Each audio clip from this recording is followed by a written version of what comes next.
मुझको इरादे दे कसमें देवा दे मेरी दुआ के इशारों को जाने दे दिल को निकाले दे नए बहाने दे ख्वाबों की बारिशों को मौसम के पैमाने दे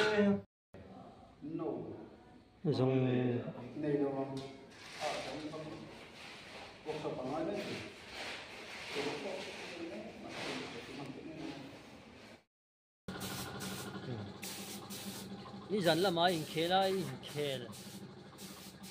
จักลมนานเราข้าปันนี่สิวินจูชุนรวยก็ชื่ออะไรเนี่ย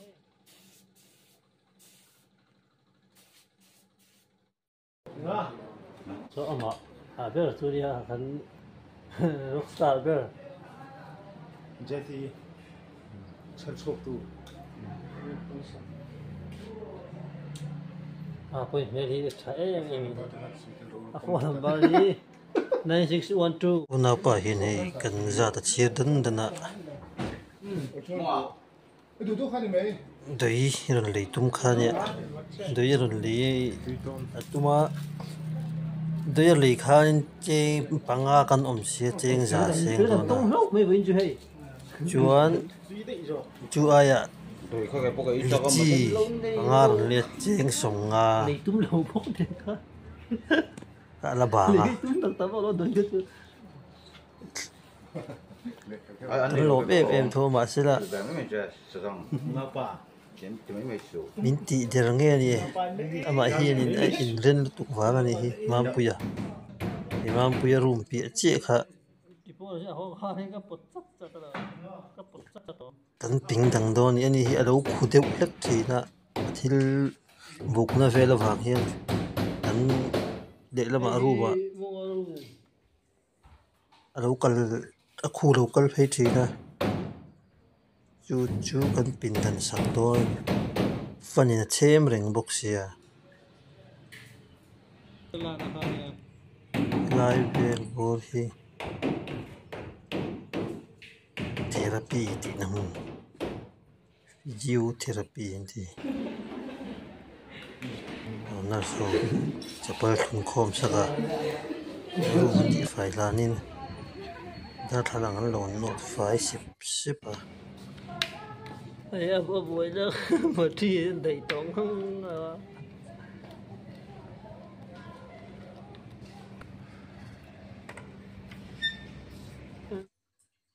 แต่เห็นกันทิ้งใจละไปไทยมูสวยเธอมาเสียสวยเธอก็อีกหลักเลยวินเธอตาไปกันนี่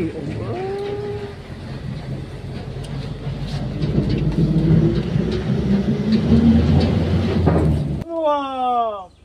วนั่งรอตั้งรอเกะคำโตกัตโดน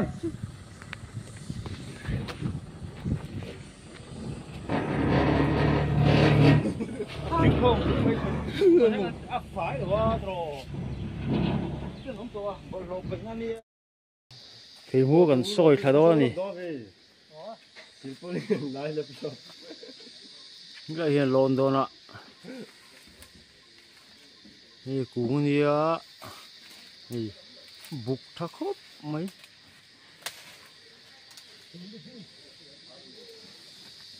มันสวยฟักอ่ะแต่นี่กำโดแล้วนี่เอ๊ะlàm ra thì được soi ngay nhỉ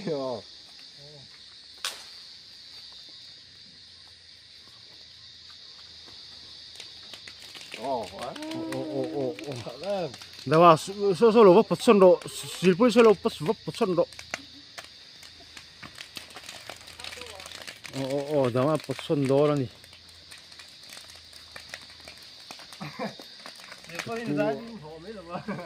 กลัวมันไม่ใช่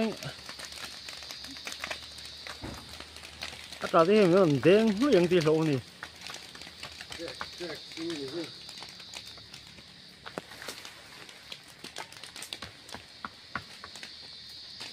Chi lại thì vòng phủi.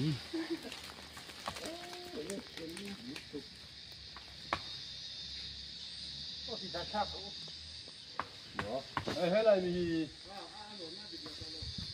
đây phải lo. Ồ, khá rồi lắc cũng được. Cáo xuân dậy mà xe. Đó.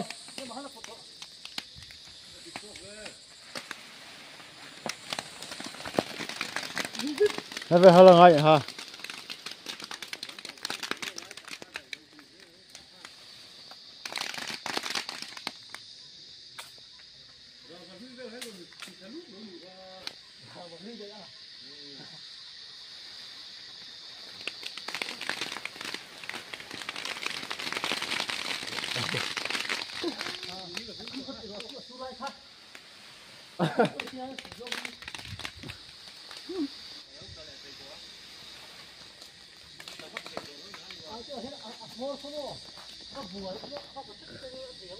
Sôi rồi đấy.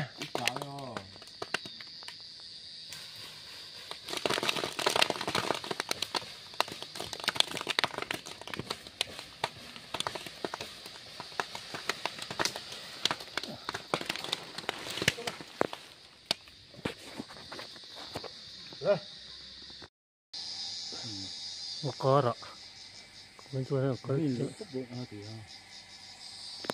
cái xe nào thì là hàng cả bên này.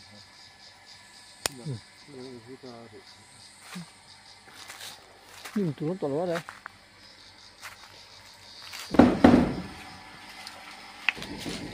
thì lại thì phủ lại chuột những chuyện luôn nó sẽ thì đó mấy ạ thế lại tùy tầm khôi đánh đừng có tấm về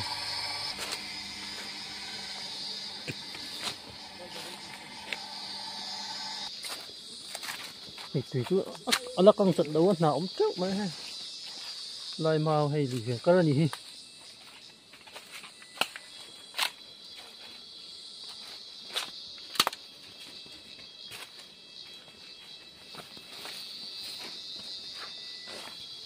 นี่อะไรพอตุยอาจารย์เป็นดังนั้นมีแต่พอให้ตุย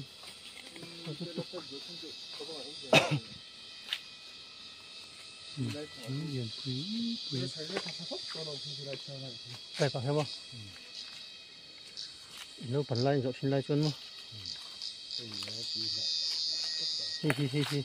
ที่ฮ่าฮ่าตัวนี้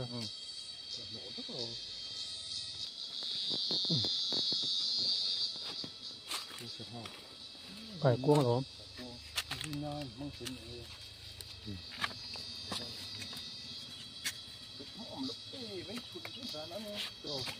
อีไก่กวางเต้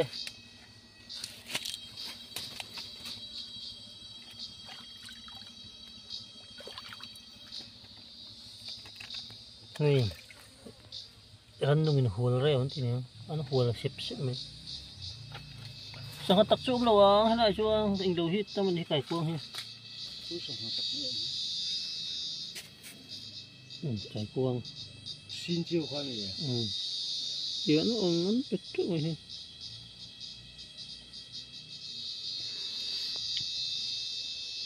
ขี้หงายแต่คนนั้นสวยเลย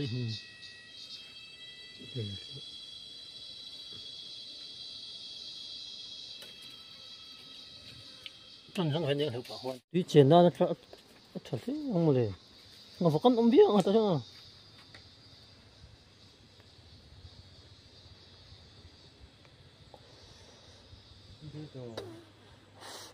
ก็ตุยมด้านนี้โอเลเวลมดูเหรอ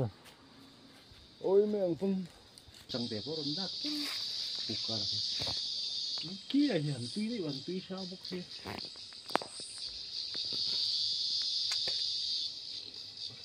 chẳng thấy em cả Phiếu mới làm. nó lại sơ sờ tôi cả biết rồi thế lại thì đa kết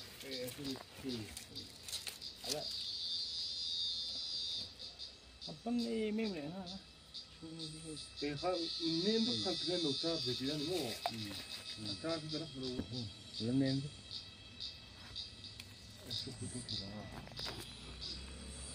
thì ổn mấy quý tính chứ nóng thôi Ê, hai nó cũng lạ, sao nó trao lại không ai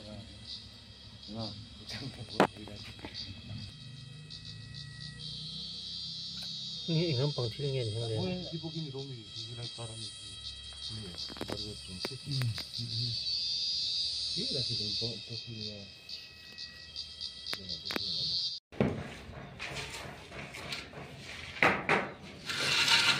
Đúng đó ra, đó là chuyện đó không? Cái đấy mình cũng mệt rồi. Và sẽ đưa anh sao mong ngày là đưa về miền Nam kia cây sông riêng nắng lắm sẽ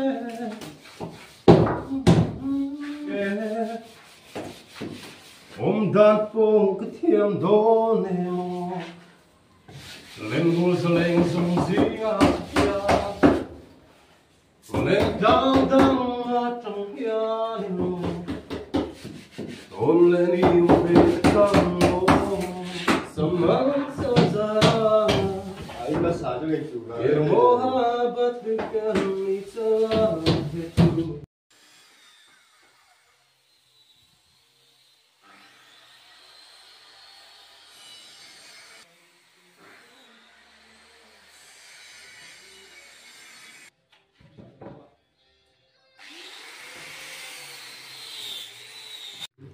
Ăn chim cũng tất anh ngờ ha ăn gì nữa nhỉ mố là này cái tiền cái mà đi cắt trồng à có mình Việt cha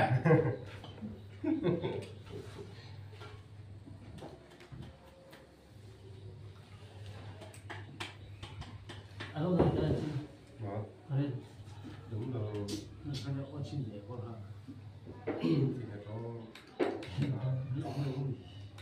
các bạn có bây giờ hey giải độc để em đi mà lại ba các chiếc tổ đó là मुझको इरादे दे कसमें देवा दे दे मेरी दुआ के इशारों को जाने दे दिल को निकाले दे नए बहाने दे ख्वाबों की बारिशों को मौसम के पैमाने दे अपने करम की करादा है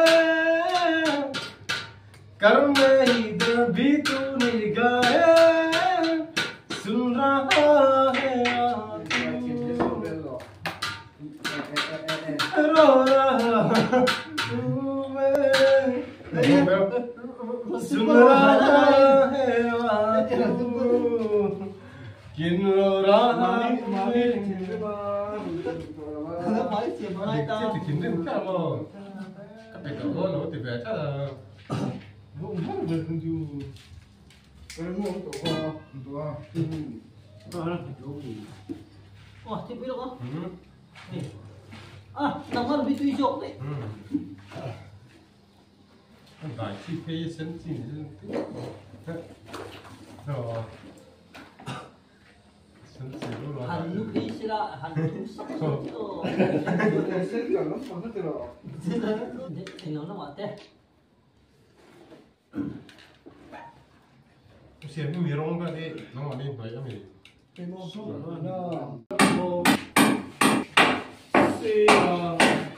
mình nông lao lệ si ô riêng về một biết đi làm mấy sẽ ngô 시철 đi sao vui vui ở đây người xuống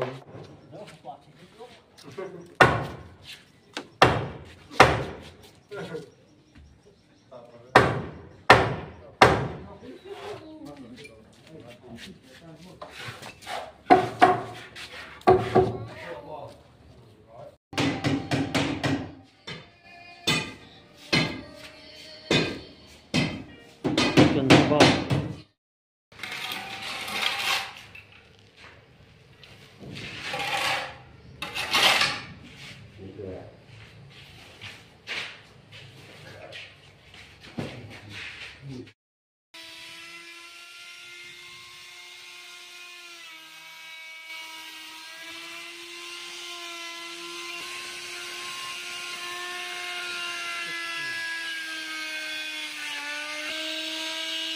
thế